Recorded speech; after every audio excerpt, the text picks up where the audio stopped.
having big, expensive toys is always like top of the cool factor, isn't it? The bigger it is, the more expensive it is, the more cool it is. As cool as it is, getting this big stuff out and playing with it, it can be quite difficult sometimes. It doesn't have to be big like this to be cool. A few videos ago, I unboxed this. It was a fully functional 1/50th scale excavator. I think in the video I said it's about 10 times cheaper than this, which was completely wrong. That thing back there was like over $6,000. This thing was like just over 100. There was a few comments saying that little thing's not worth 500. Well, I got it wrong. It's like between 50 and 60 times cheaper. And now we have a loader to go with it. So obviously same company, 1/50th scale, LCD remote, and it does look really, really cool. You got dozing and unloading. Also got a rise and fall, that'd be for the ripper. Fully functional, it says RC throttle radio. Sound function and lights. So I got a really cool project I'm talking to someone else about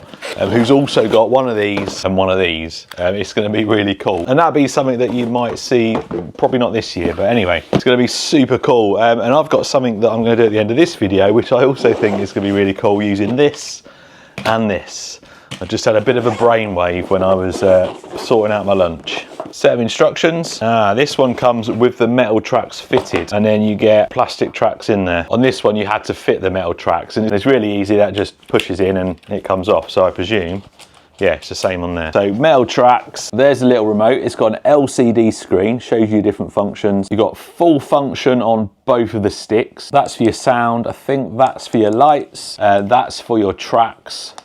And then I'm not sure what these two do. I might have to look at the instructions. I don't know if they did anything on the excavator. You've got two chargers there because it comes with two lithium batteries, one for the controller and one for the truck, or the dozer. So two USB chargers. Guess there's some spare pins and nuts in there. I don't know what they are. Oh, hang on a minute. I didn't realise it had that. It's got a button. I don't want to force it, but it looks like it's got, I don't know what you call that closes up. That's so cool. Oh, you get screwdriver, and then there it is. How cool is that?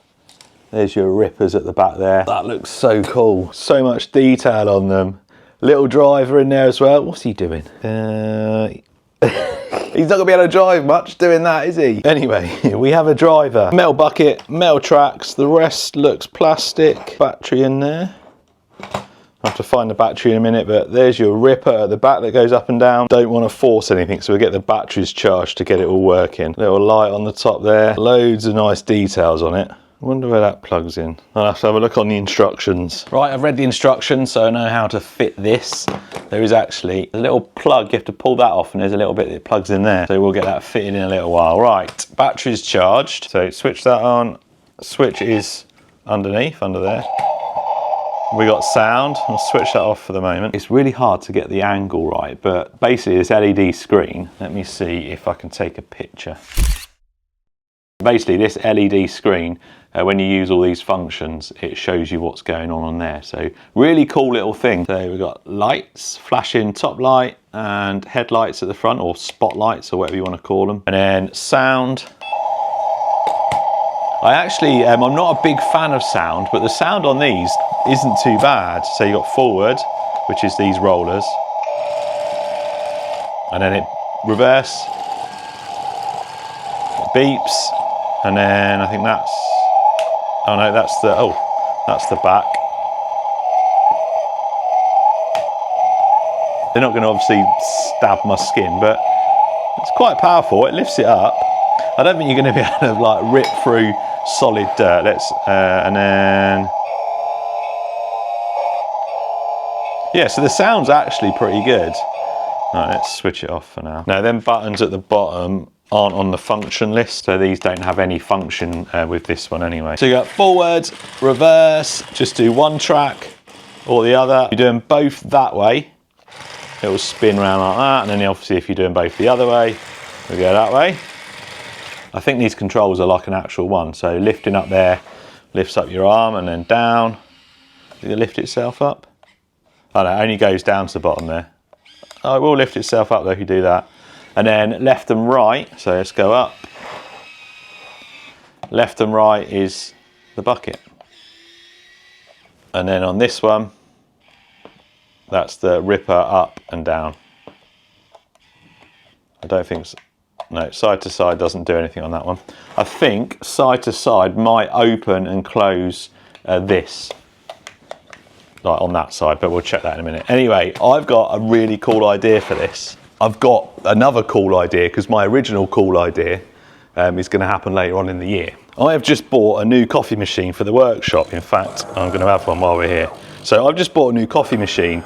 And it's a bean to cup, so it grinds the beans, as you'll hear in a minute, and it dumps them into a bucket in there. So I've got a sticker fridge, sticker toolbox, and I've just started a sticker mug. It's going to get full pretty quick, I reckon. I haven't finished it yet, but anyway, let's make a coffee. It makes really good coffee. So anyway, it dumps the used coffee in there. I think using the excavator and a loader, I can have a used coffee disposal yard. So that is what we're going to do.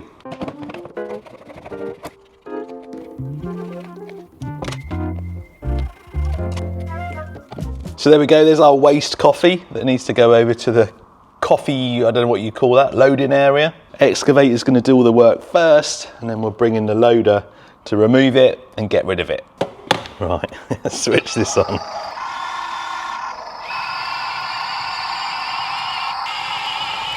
I reckon this should do it quite easily.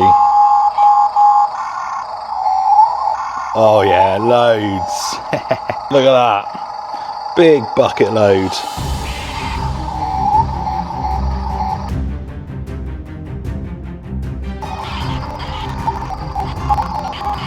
Well, we didn't get all of it. I'm still learning how to use an excavator. So I'm going to get it from there, and we're going to dump it in there. Right then. Let's see if we can do this. Dig. What do we got to do? Scoop up like that and then up. Oh, wrong one. Oh, it's all one movement. I got it. I got it. Oh, this moves really like, it's really agile. That way. Yes. Right, I got to learn. So it's all on that stick. All on the left one.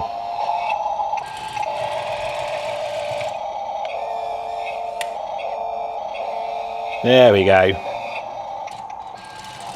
Spin around.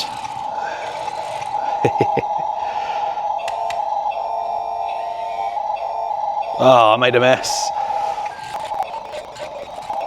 Right, before we run out of coffee, should we put the other bucket on and give that a go? So, set of instructions telling us what to do. We have to pull a couple of pins out there, unscrew that. Yeah, it looks relatively simple. Also says to put it into a position where you haven't got to force it, so let's go like that.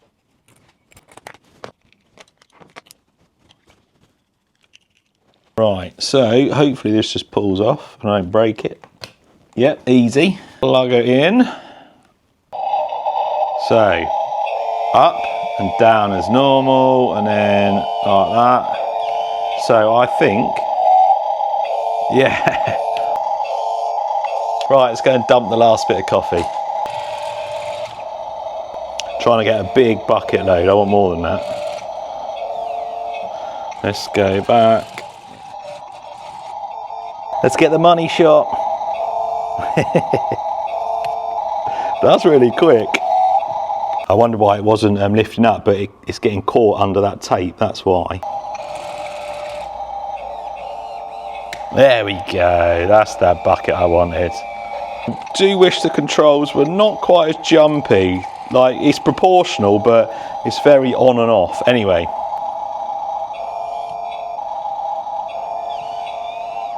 So there we go. If you want to make a mess like I did, these things, really cool. Didn't get a chance to use the ripper, and I'm sure it won't dig into proper dirt, but if you had like a little mini construction site, it'd be really cool. The only thing is, like I just said, the controls, I'm making excuses now, but that's why some of the movements you saw me doing are a little bit rash. Anyway, I'll leave a link for that in the description. I really hope they bring some more of these out. And what would be really cool to go with these two is a 1/50th scale dump truck.